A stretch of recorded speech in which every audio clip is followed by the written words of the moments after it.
Lepas tu Kak Syam boleh cebok air, juri badan sendiri. Itu yang Kak Syam paling happy. Kak Syam seronok sendiri boleh juri badan sendiri.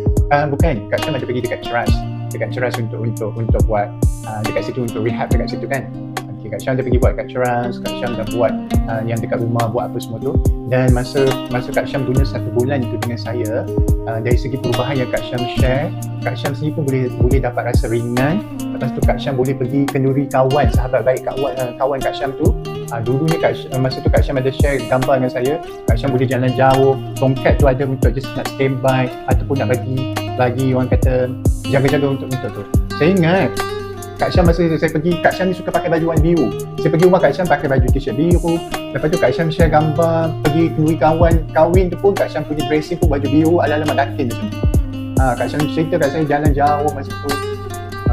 Happy lah masa tu. Lepas tu Kak Syam pun apa tu orang kata kau boleh nak sihat cepat-cepat sebab Kak Syam pun nak buat kenduri. Saya ingat.